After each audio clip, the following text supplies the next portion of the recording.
All right. Are you curious about what an empty nester business plan would look like to earn $18,500 per month, only working with 6 clients per year?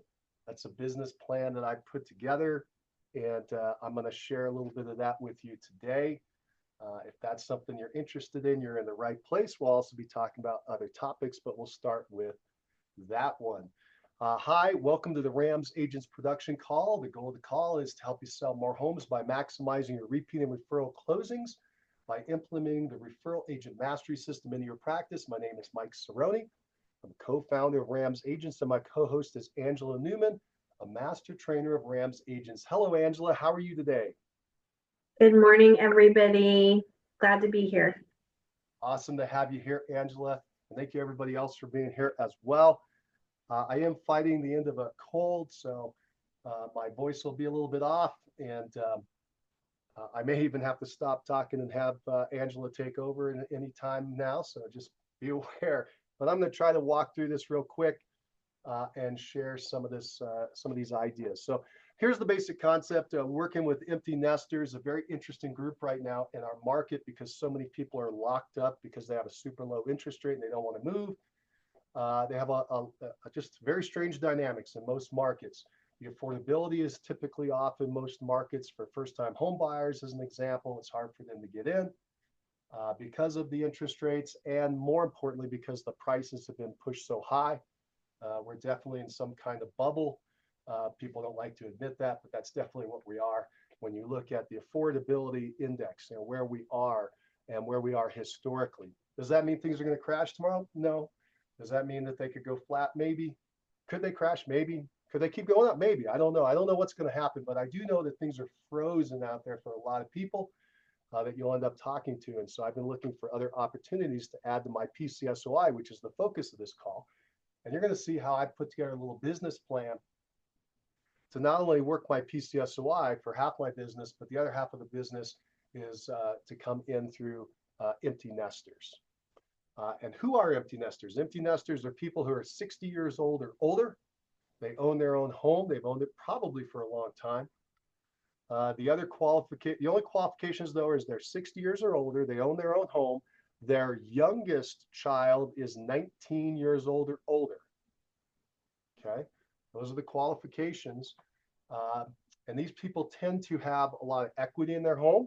They're older. They're either retired or thinking about retirement. They're very close to retirement. They've been putting together their financials for a long time.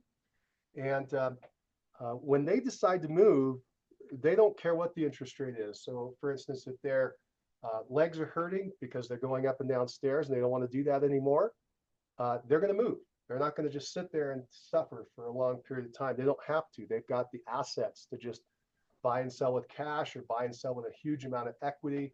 If they're over 62, they can use reverse mortgages so that they don't have any monthly payment. There's all kinds of really neat things out there for them. And if they're getting up there in age or for whatever reason they're declining, they may be looking for assisted living, independent living, assisted living, or even memory care, which is where you start to lose your memory. And they have special facilities for those folks. In any of those cases, they may need that asset, that house sold, and then move to the next experience for them. And one of those, as I said, is a purchase of another property. Common, again, is they're in a multi-level home. They want to move to a one-level home. Okay, so that's a common thing that they're doing. Whatever the answer is, there's a lot of them out there, and they're interested in moving. So in my market, I just looked at houses in particular, and in my zip code, there are about 8,500 houses, and there are about 800 of these empty nesters. And about half of them are on a one-level home already, and the other half are in multi-level homes. So about 10% of my market is in this category. So it's a pretty good group of people to chat with. And I'll show you a quick, it's not quite a true business plan yet, but I'm putting together my affirmations each day, and I'm going to walk you through kind of, I think you'll get a picture of kind of the numbers that I'm looking at. let's go ahead and share my screen. Give me a second to get that up. Put this up a little bigger so everybody can see it. There we go. And then we'll pull this in and share a screen. All right, so this is my little affirmations I read each day. I'm going to make it bigger. All right, and so this is how I start off my day. I read this. This is my 2 p.m. plan and goals. So the power statement is whatever the mind can conceive and believe it can achieve. Each working day starting at 8 a.m., I make 50 phone dials to liquid empty nesters, my PCSOI and front range agents. I'm adding a agent attraction element. The number of people I talk with daily equals the number of homes or clients I sell annually. That's a really interesting statement. We've talked about a little bit in the past. But if you ever get into door knocking or telephoning, this is something that really is valuable to you to remember the number of people you actually have a conversation with each day, the way the numbers play out, no matter what market you're attacking, it will turn out to be the number of homes you sell annually as long as you follow up with them properly. Pretty interesting. All right, so that's one of the premises we have here. The goal is to sell 2 homes per month. Now, I know I mentioned just having 6 clients. That's going to make sense in a minute. The goal is to sell 2 homes per month, earn $37,000 in GCI per month. I know I mentioned less than that, but again, you'll understand why in a minute. And attract 2 agents per month. So the plan is to sign up 1 move down client per month. That's if it's with 1 client that's going to sell a house and buy a house, that's 1 listing and 1 buyer agency. So the 1 relationship, the 1 person that you connect with and get as a client, it's actually 2 closings. Okay, so that's the other power of this thing, is you can earn some really good income from just that 1 person. And I'll give you an example in a minute. And so to follow this plan a little further, you're going to get 6 clients per year. That's all you need from these empty nesters to do really well. And so I'm right here in the plan, 6 clients from downsizing in my zip code of these Lakewood empty nesters. I've got 800 of them. There are 800 in my area. I assume there's at least a 5% turnover because there's a 5% turnover in my area. I actually think empty nesters may be a little higher right now. But I'm going to go with 5% turnover. So that's 40 of these people are going to move each year. And if I can capture 15% of them, that's my 6 clients for the year. Okay, so if you like math, there's the logic. Again, I've got 800 of these empty nesters in my area. If I do a 5% turnover, or excuse me, there is a 5% turnover in my area. So that's 40 of them moving every year. And if I can capture 15% of them, that's 6 clients. I feel pretty confident doing that. Geographic farming, that is a strong capture rate, 15% by the way. But in my geographic farming, I had areas that I was capturing over 30%. So I'm pretty confident that if I worked it really well, I could get 15%, especially since I don't think there are a lot of people working this niche. How we're going to get out there to these people, we're going to do monthly phone calls. I'm going to call them once a month. I'm going to have different scripts per quarter. And then a monthly postcard campaign. I showed you one of those in the past. An example right now would be a property tax protest. Boy, don't know if we'll make it through. Let's see. Anyway, that's half of the income, and that's the of the 37K per month. That equals in my area 18.5, which I think I'm going to show you here in just a second. All right, now the other half of the plan, by the way, is right here, this PCSOI, past clients and sphere of influence. I'm going to add 6 clients out of my list of 115. Okay. I'm in negotiations right now with my wife to add some of her people to my list. So, then we got right now, we've got, that's total of 12 clients. 12 clients, but most of the people on my PCSOI, they're also in this double move world. A lot of them are older, they're moving down. I also have people in the middle potentially moving up. And so I believe I'm going to be able to pull two sides from each of those clients. That's 24 closings in the year or 2 per month. Now I'm in a high average price area. So I believe that my numbers are going to work like this. I'm going to move this up a little bit. There we go. I'm in a high average price area. So my average price for a house around here is about 700,000. Okay. A little higher or lower depending on where you are. And so I believe though that the typical house that would be sold would be around 700, and that they would buy down to a smaller property, either a smaller house, a condo, or a townhome, looking for that no stair situation, and then the condo or townhome with that no maintenance situation. And so that my average would be a $600,000 sales price. And if you're looking at this going, hey, Mike, that's not my area, I get you. Let's say you're half of that. Cool. If your average price is say 350, then you can do all these numbers and just cut them in half as far as the GCI. In my area, my goal is to earn an average commission of 18.5. That's taking my 600,000. And then my personal commission rate is 3% plus $500. You can charge anything you want on your commission. And as we all know, they are negotiable. They're all over the board. But that's my goal and objective.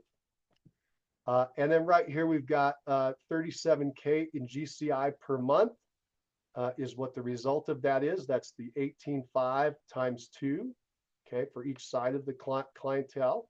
And that ends up being 444K per year. Again, if you're in the market where the price is half of what I'm doing, all right, well, then this plan should kick out to you if you're doing both the downsizers and the PCSOI. It would be 222K per year. I think that's pretty good in any market. All right. I'm going to mail my PCSOI once a month, twice a month in the spring. I'm actually been going out every 10 days to try to get in front of these folks because I haven't been in touch with them for a very long time. But I will slow that down once we get into the summer and the later summer. I will not go out at that same pace. I'll reduce it down to once a month once we go to the end of the year. Also going to, and have already started, mail to the Lakewood empty nesters once a month for examples of one-level homes, and then follow up with a phone call. So the beauty of the focus is you can start putting all your energy into one little small group and get big results. We know that from the PCSOI. I'm looking for a similar group that I can add to my PCSOI. And right now, I think this is a group that can meet that qualification. I mean, you get 2 transactions out of each relationship. Pretty amazing. All right, how are we going to get out to these folks? The key is right here, the 50 dials per day.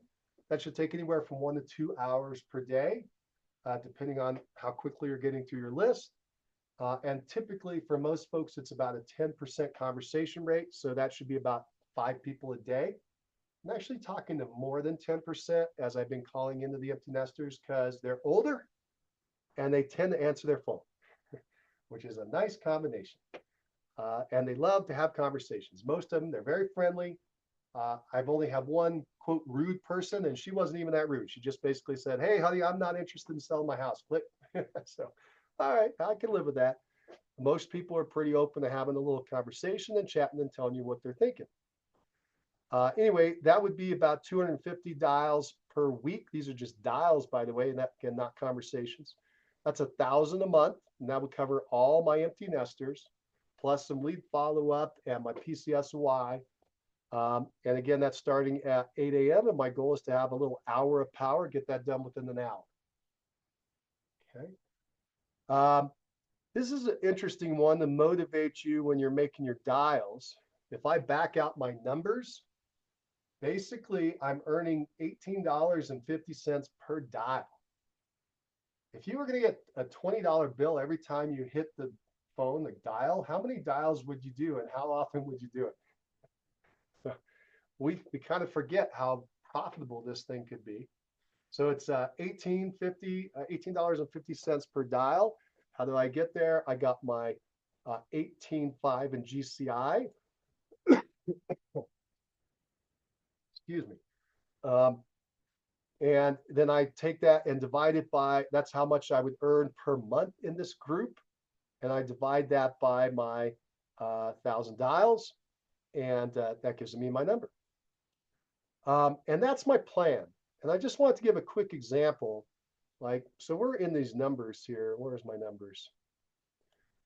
So I think that was kind of one of the keys, and that people kind of lose track of why this is so valuable. These are really profitable folks to work with. I was just talking with some folks that are in my PCSOI.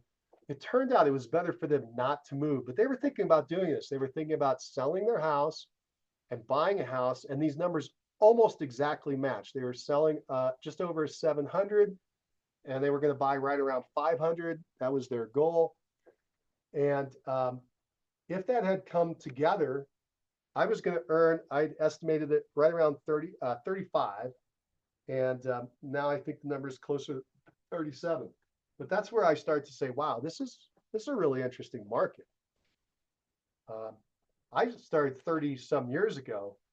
I was earning $500 commissions and $1,200 commissions. And, you know, when I first started, I was piecing together little baby things because I was selling $30,000 condos, and our average price house around here was $100,000. I mean, it was tough to add together some numbers. So these numbers really stand out to me.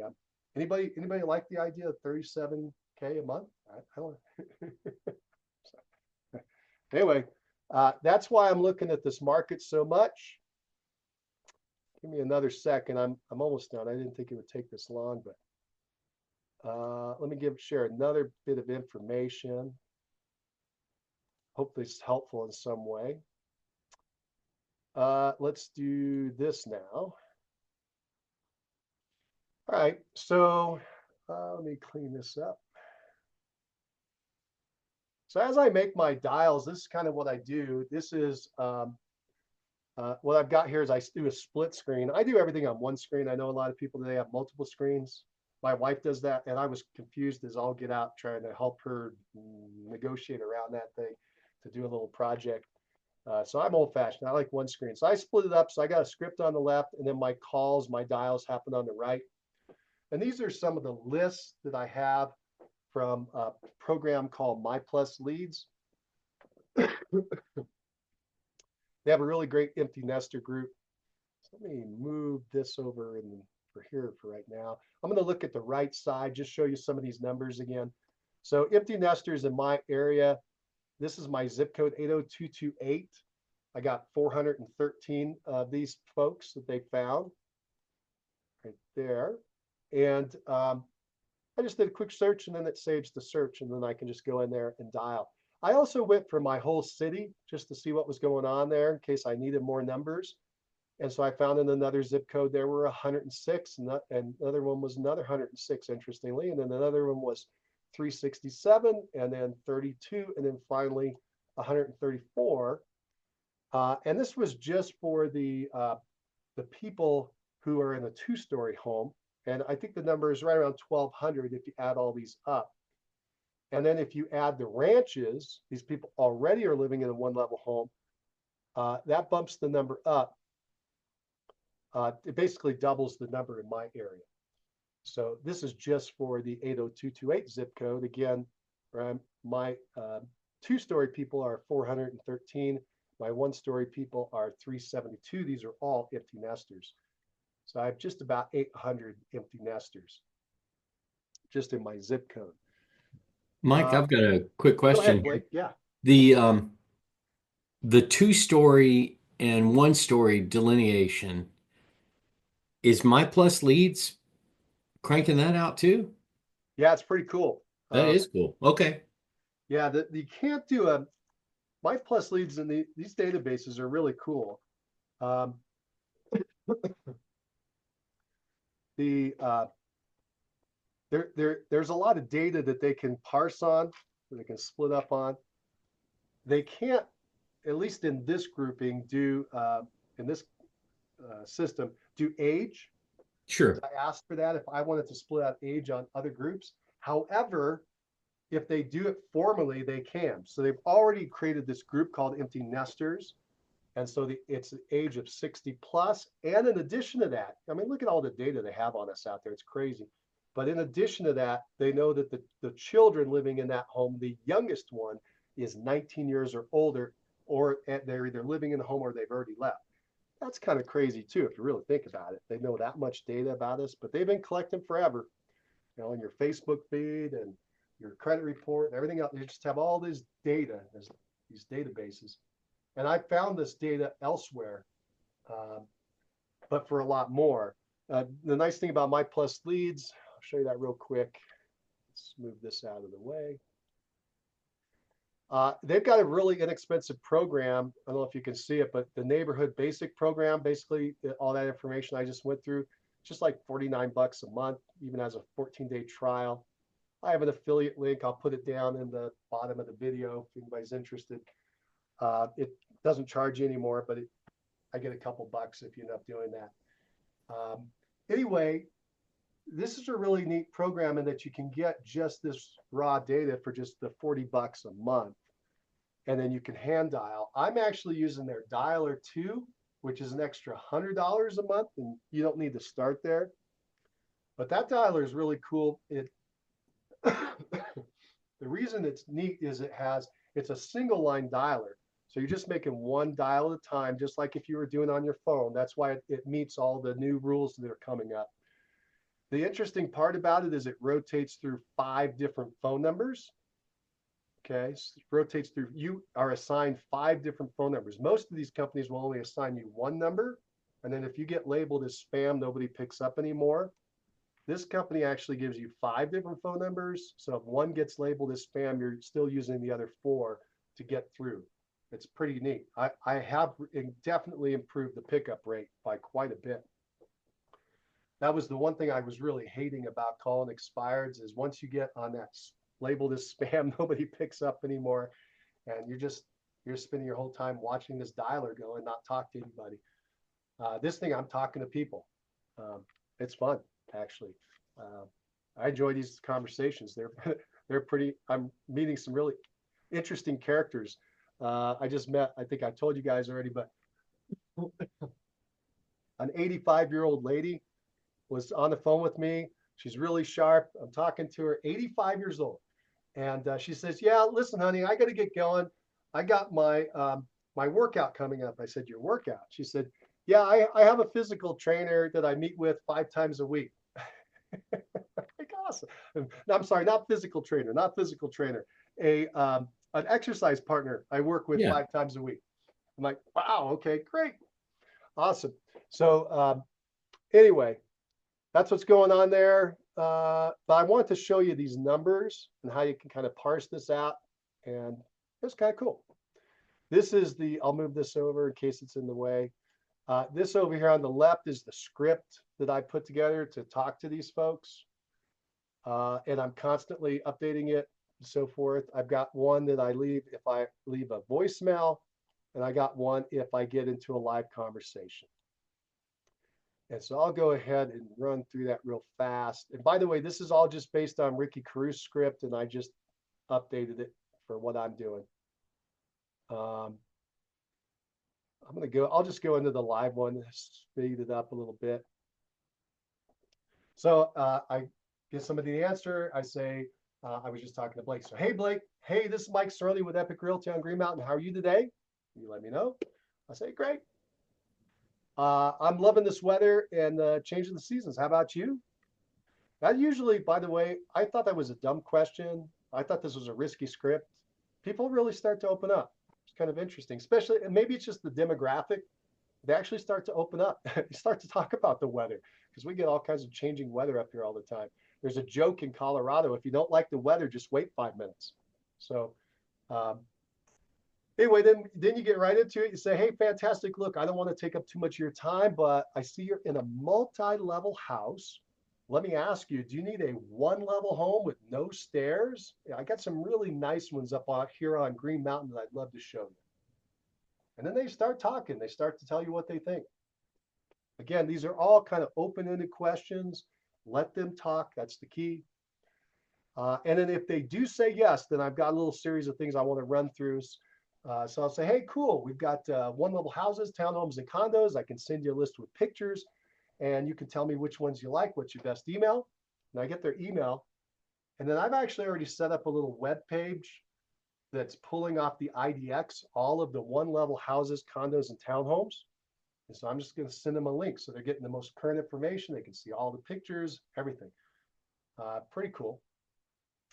Hey, you live in a great area and a great house. What's making you consider a one level home? Now you're going to get into the motivation. Why are they actually thinking about moving? If you found the perfect one level home, when would you want to move? And then, hey, great, I'm going to email you this one level home list today, and I'll give you a call tomorrow to find out what you think about the homes. What's the best time to call? And that's it. It's a pretty quick call. You're just doing a contact. If they're interested, you're going to try to get them this list, and then you're setting up a follow-up because the fortunes in the follow-up with all this stuff, most of these people are not an urgent move. They're not an urgent move. So you're just trying to get in the conversation with them. And your whole goal is to become their agent in their mind as you're moving forward. Okay. Now, if they do say, they say, hey, look, I don't need a one level home, or I'm not thinking about moving from this very first question that you're up here. Hey, I got some really nice ones up on Green Mountain I'd like to show you. And they say, I'm not interested in doing that. Thanks so much for calling. They usually say stuff like that. Thanks for calling me. You know, like, hey, no problem. Hey, I understand. And then this is an important question to put in. Hey, let me ask you this. Is there an agent in the area you would work with if you were to buy or sell real estate? And interestingly enough, about 90% of them say no. Like, no. You'd think they've been around a long time. They've got an agent all lined up. They're like, no. You will find people that go, oh, yeah, I've got someone. I've worked with them 10 times. I love them. Or they're a friend of the family or a family member. But most of the people are like, no, not really. No. It's because agents are terrible about following up. Like, okay, well, great. Hey, I realize you're not going to move now, but circumstances can change and you might buy or sell something at some point in the future, maybe 5, 10, 20 years from now. And I'd love to talk with you when that day comes. Would it be okay if I stay in touch with you? And they typically say, sure, especially if you've had a nice conversation, you've gotten to this point. And then you just say, hey, great, what's a good email for you? And they'll tell you, be ready to write it down. And then, hey, is this your cell number? I just want to know if I'm calling on a landline or a cell line. And then, great, you go into the next part. Great, you're wrapping it up. Hey, I'm going to stay in touch with you by email. In fact, today I'm going to email you an estimate of your home's current value. I do that through eProperty Watch. Excuse me, eProperty Watch, which is free through my MLS. I ask him if I've got the right address. Hey, if you ever need anything or have any questions, please reach out. Again, my name is Mike Cerrone with Epic Realty up here on Green Mountain. Hope you have a wonderful and productive day. Take care. Bye for now. And I'll just add one final thing. I think it's very powerful if you're going to do this to add this very last part. So, hey, this is Mike Cerrone with Epic Realty up here on Green Mountain. So I'm right in their area. I'm not somebody calling from across the country. I think that really helps people to open up. They're kind of curious what's going on. And so that's why I'm also mentioning it at the end. Anyway, that's the script. Any questions on script? Mike, I was just going to comment. I really do appreciate that you always say that you're on Green Mountain or wherever my local community is, because I have had people ask me, now, are you from around here or are you local or something like that? Oh yeah, yeah, and I'll tell them something very specific about where I live, not far from whatever, so um, they know that I actually know the territory. And then I noticed this weather thing. You can only talk about the weather if you're local, properly. I mean, we've all been on the phone with somebody on the other side of the country, and they'll ask us how the weather is. But this is very different. I again, I was taught not to ask these questions, not to say how are you because you can get off track, not to say how's the weather because again you're going to get off track. But these are different calls. These are not calling expireds or FSBOs. These are not get to the point real fast, otherwise they'll hang up kind of calls. These are, hey, I'm connecting with someone, getting into a relationship with someone. of the calls I made so far. Only a couple of them have tried to hurry up the call. These are people who enjoy talking on the phone. They've done it their whole life. They're okay with that. And the other thing is, usually the weather question is where they open up a little bit. Believe it or not, it's kind of surprising. I've had people say, yeah, I'm really looking forward to the rain. It'll green things up. I can't wait to get some rain on my garden. You know, those kind of things. They're bringing it all in there. Because we're in the spring, by the way. That's why that's important. Okay, good. Let me do this. Almost done with all this. I think I've already shown you, so I'm going to go really fast. But I did a postcard for these move down folks who are multi-level, looking for a one level. I said, hey, no more stairs on Green Mountain. And I gave them some examples and hey, said what I'm doing. And based on what I did, the results of this were zero. Nobody contacted me. Would I do it again? Yes, because I'm following up with a phone call and I'm making the connection in their mind over and over again. So is this a great direct response mailer? Probably not, since I got no response so far. Is something like this important to get in front of people, to put into their mind, hey, I'm somebody who helps people just like you, people in your situation? Yeah, I think it is. So I'll probably do some variations of this as I move forward and see what happens. But it's always valuable to combine mediums. We've talked about that in the PCSOY world. Same thing over here. All right, I think that's it for my little presentation. I ate up way more time than I expected. Do you have any questions about empty nesters?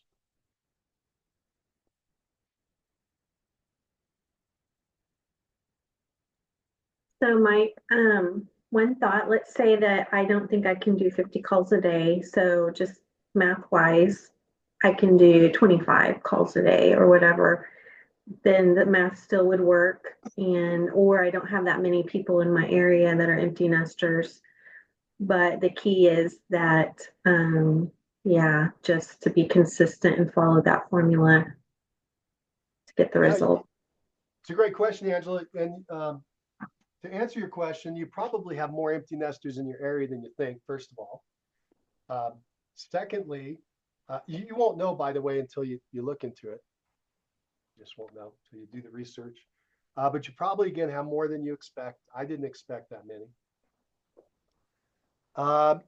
And if you don't have enough in your immediate area, you can just go slightly more. That's what I was showing you earlier. I found like 800 in my own zip code. But if I go to my city, it's 2,400, right? That's why I did the city, because I didn't think I'd have enough in my zip code.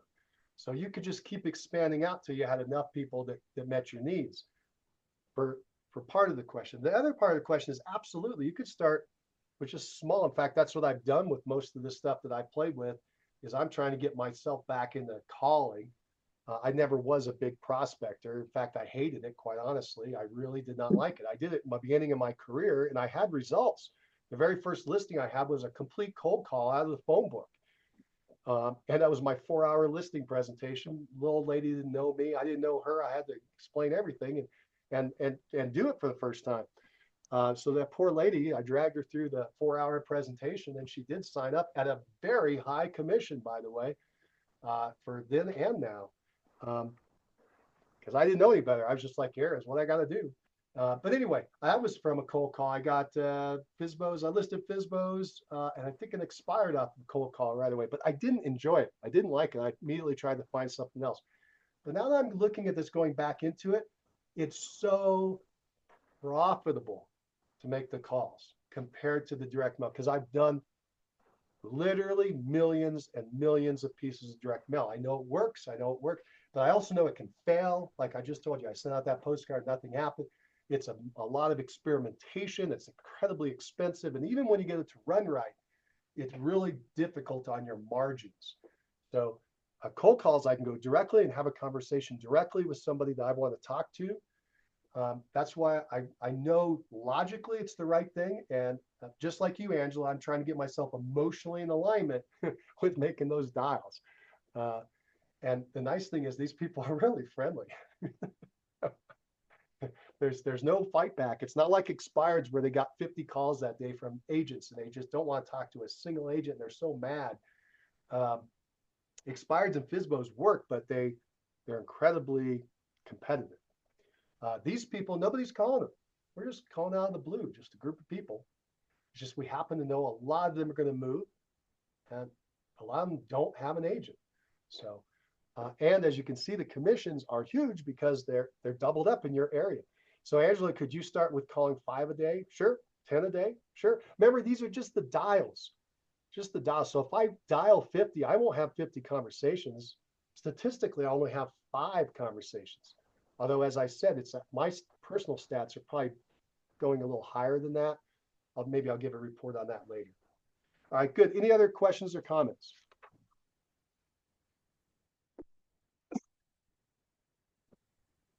I think it was a great reminder of the importance of like having our plan and reading it every day, especially with the affirmations at the start, because I think sometimes you lose sight of that. So this was a great reminder. I know at the beginning of the year it's easy to have a plan or know what you're gonna do, but I think the daily reading of the plan was great. So thanks for sharing that, Mike. And I think again, just a reminder of the importance of having conversations.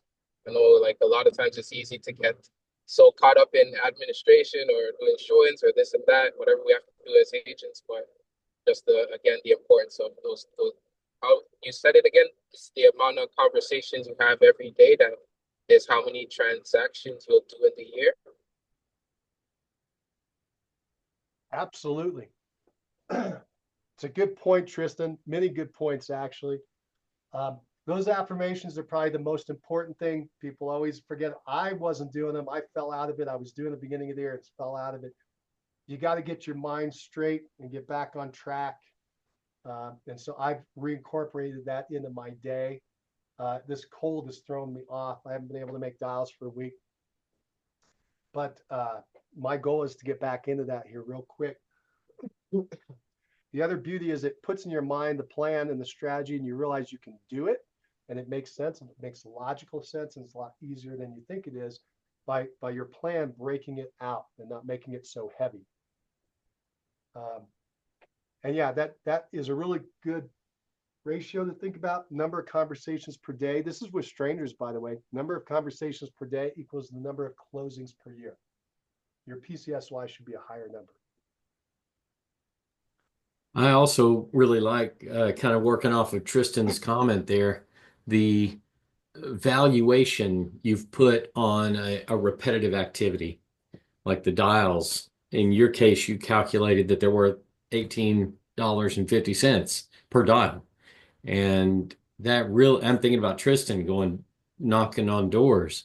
You know, what is the value of knocking on the next door? Is it $5? Whatever it is, that's worth going on to the next door and knocking. So that's a great reminder. Maybe it's writing those personal notes or doing drop bys or whatever it may be.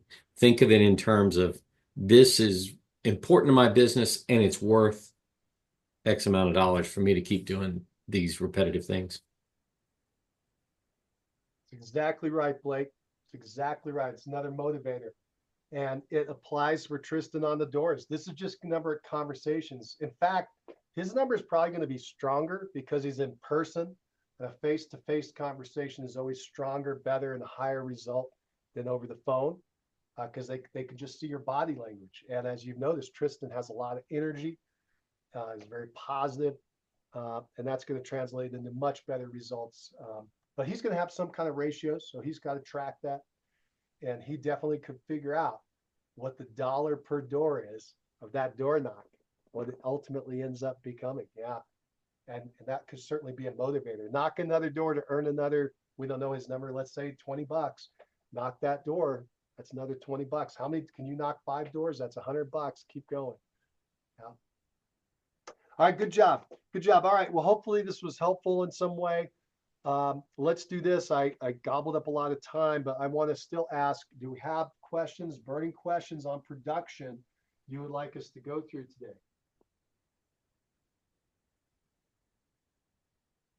The questions, issues, any successes y'all like to share?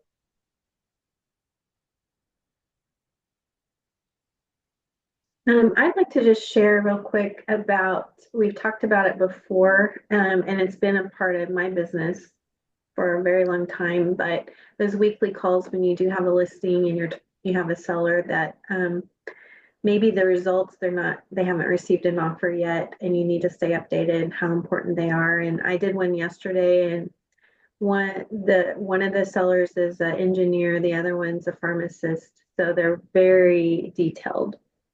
And so I went above and beyond preparing my email. But before I sent the email, I texted them and asked, hey, when you're ready, let me know. I'd love to have an update call with you.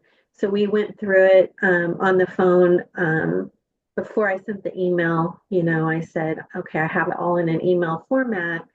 Would you like to go through it together at the same time? And they said yes. And before I sent that, though, I also said, do I have your permission to share the actual feedback that I received?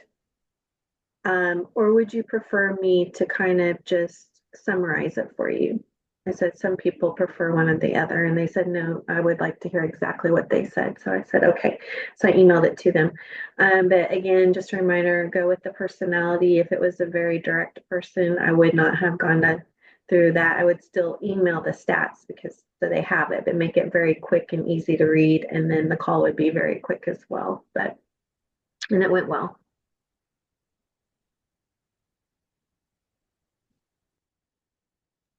That's excellent, Angela. Yeah, those weekly reports, once you get the listing, the servicing of the listing, if you want to get to the end game, those weekly reports are extremely valuable as our market softens. Most markets are softening around the country. Yours may not be, but most markets are. And as they continue to soften, have what is it, 37% of the listings right now nationally are having price reductions. I mean, as these markets soften, and you have to get competitive, you have to be in alignment with your seller and be in conversation with them and keep them updated. You got to be willing to give them the bad news. Like Angela I love how Angela presented the idea of, hey, do you want me to give you the actual comments that are being made, or the tough stuff, or do you want me to just summarize it? And they said, no, give me the tough stuff. I want to see all the details, right? People, they crave that. They want to know what's going on. They may react, they may make excuses, and you got to let them just voice that. Don't argue with them in these calls, by the way. Do not argue with them at the calls because they're trying to get their mind around what these situation is. Don't minimize anything. Somebody said, oh, the carpet is pink and the walls are purple and I can never live in this house. That's the feedback. Don't say, oh, well, they just don't understand pink floors and purple walls, and minimize it to try to make your person feel better, because then they're not getting the point. You just have to let it float out there and then let your person go, well, I love this pink carpet and I love my purple walls. And you just got to say, yeah, they're beautiful.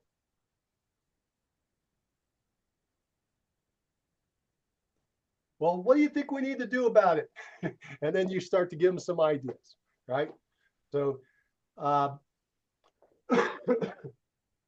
don't say those people don't understand pink and they don't understand purple. And yeah, don't do that. Anyway, hopefully that helps. Those feedback calls are super valuable. Is everybody doing that? Weekly calls, feedback calls? Yeah. Yeah. If you want to actually get it sold, that's the key. All right, good. Anything else? Any other? Thank you for bringing that up, Angela, and I'm glad it went well.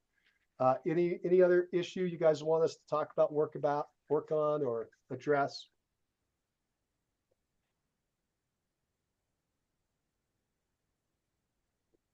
All right, cool.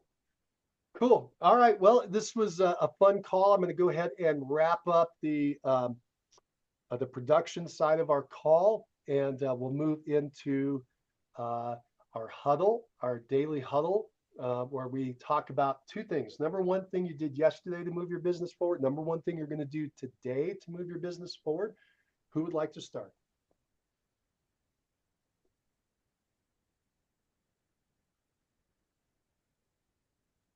I'll jump in there.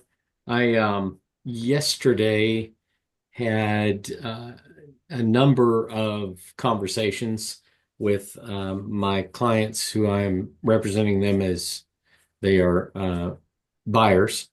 And so we've been looking at houses and they're very interested in one. And anyway, we're having a lot of conversation. So that's all good.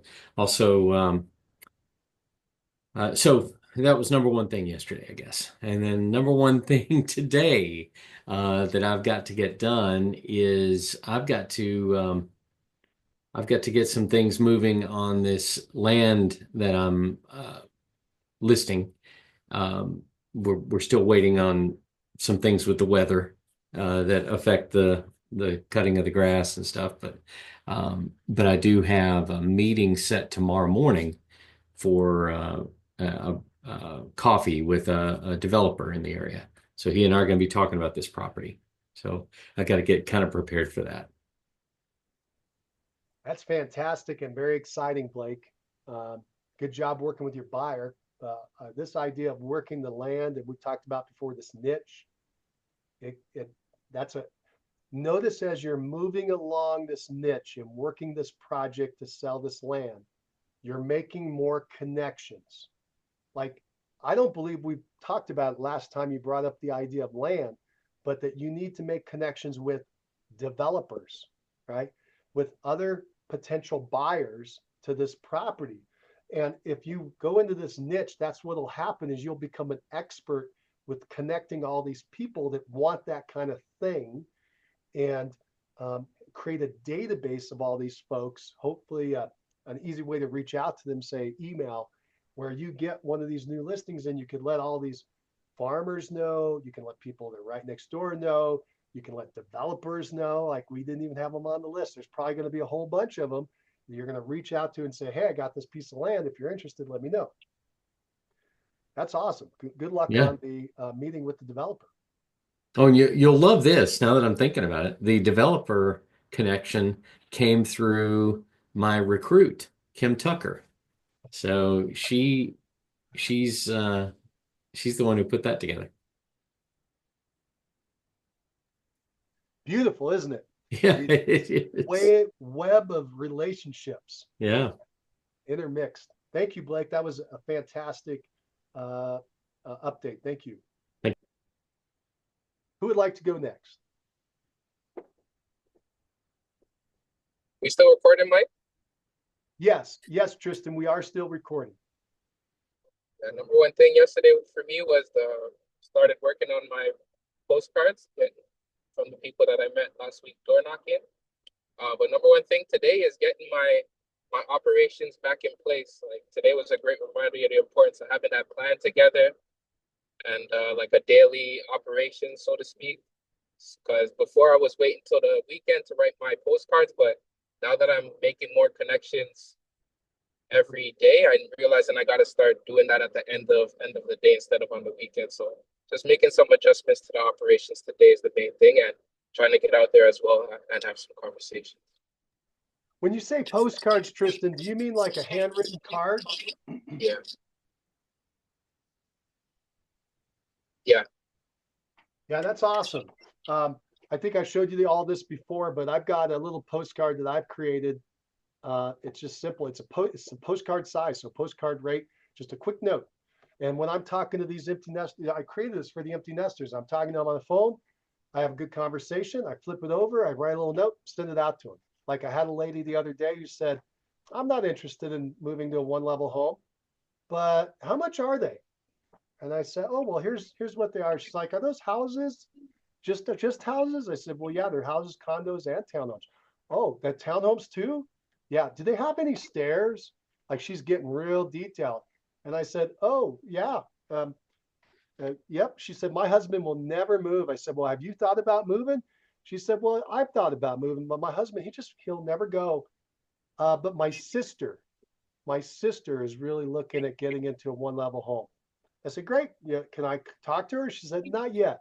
I said, all right, no problem. And so I marked that one for follow-up and I sent out a card, right? Not only that, I got her email address and I sent her out the link to my website that shows all the one-level homes. I said, hey, give this to your sister, right? So you're just constantly trying to reach out and connect. But these little handwritten postcards, they're powerful. They're easy. Yeah, so good job, Tristan. And yeah, you should do those every day after your dials with the conversations you make. That cements that relationship you have with them, another contact right away. We often think, I don't want to overdo it. Remember, overdo it. They're getting 1,000 messages a day of marketing. So just go ahead and make sure they remember you. Good job, Tristan. All right, Angela, what you got? So yesterday, I would say the number one thing was to have that call with the seller and prepare all that information for them. And it helped me as well because it gave me a really clear picture on what's going on and what's happened and what's new. Today, and I also met with Patty yesterday about the event.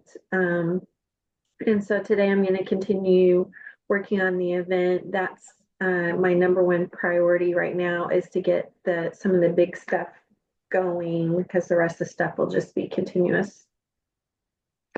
I have today. And Mike, I was going to see, can I stay on with you for like 5 minutes after this call too? I think you're on mute now. Good. Thank you for the reminder. Yes, absolutely. I'll stay on with you for a couple minutes after the call. For me, I've been working. I set up yesterday. I set up a lunch meeting with, not yesterday, but this week I've set up a lunch meeting for tomorrow. But I'm going to actually postpone it because I still have some hoarseness. I don't want to get them sick. But anyway, it came out of my PCSOI, and it's somebody thinking about selling a condo and buying a house.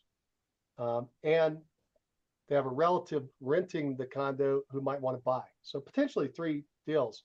And that came out of a postcard that I sent to my PCSOI that resulted in a lunch that I had. And this is a relative of theirs that they've referred me to chat about this situation. Like, that person still might sell and buy. So that's potentially 2 homes. And then they refer me to their relative who, if you add it up, that's 3. So potentially 5 transactions. But if you start to think relationshiply rather than transactionally, I don't know if I said that right, but a relationship rather than a transaction, it's amazing. You start to look at the web. The other thing is not to be upset if things don't work out, right? So like that first, if I were a real aggressive agent in my old days and I had that lunch and they were thinking about selling and buying and then they didn't, I'd be like, oh, that was a waste of time.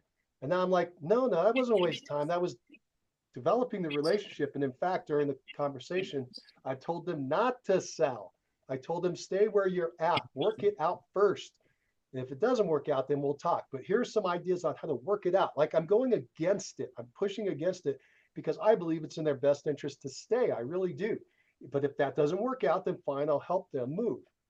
Because moving's expensive, right? We got to remember that. We forget that sometimes because we're just thinking about ourselves. We got to think about them. It's real expensive. It's time consuming. It's a pain in the rear to move, especially as these folks are getting older. But anyway, that resulted in them referring me to a relative who I just said 3 potential transactions. I don't know. I'm going to go meet. I was going to meet with them tomorrow. I'm going to push it back a week. But anyway, same thing happened with the folks I was mentioning before that could have been 35,000 in commission. If I just had commission breath, then I would have thought, oh, what a waste of time. They've already referred me to another family member who was a lease. I just don't do leases, but they're thinking about me, right? They're trying to refer me into other stuff. That's the power of getting in touch with your PCSY and staying in touch with them and staying in front of them. You just don't know what's going to snowball out of that. Mike, I had one thought that came about just then when you were talking about the empty nester that you contacted and her sister might have interest. That reminded me that all these empty nester calls potentially also may not just a sister, but perhaps a child, because I'm realizing 4 first-time home buyers that I have worked with all of them were referrals from parents. And they're empty nesters now, and they're now looking to, and so the parents are the ones who connected me with the child. So you're on the right track with that one. It's the top of the pyramid. It's the power position, right? It's the top of the tree. If you want to flip it around, it's the trunk of the tree to create all the branches, the grandparents, right? And so they have these networks now. They've been around a long time, so they're big strong tree trunk. The grandparents are, and then they have all these branches coming off of them. Their kids and grandkids, maybe great grandkids. A lot of connections that they have to a lot of people, Blake, and you're absolutely correct. It's an excellent point. Excellent point. And for us that are older now, it's great for us to network into that. I started the business when I was 25, so I didn't have those kind of connections. I mean, I had friends and family, but most of my close people were young like me. And you have advantages there. But the advantage here is that we're older and we have these connections to people who are established. They have a lot of connections with a lot of people, and you definitely should utilize that. Excellent point. All right, good. And then today, if I can get my voice to stay clear for a little while longer, I'm going to try and make a couple more dials. All right, anybody have anything else before? Oh, I want to mention one last thing before we wrap up, and I should have mentioned it before. I'm throwing together this idea of empty nesters, and I was thinking about creating an empty nester call support group. Basically, what I mean is we get on, me and a group, anybody who's interested gets on a Zoom call like this, and you make your calls, knowing there are other people making their calls in their market, and just make the calls at the same time for an hour. Would anybody be interested in something like that if we did it? Maybe? Okay, might have one. All right, cool. Well, I'll let you think about that. And thank you again, everybody, for being here for our session. Angela, I know you want to chat. I'm going to hang up just for the recording, but I'll be right back. All right, see y'all. Take care. Everyone.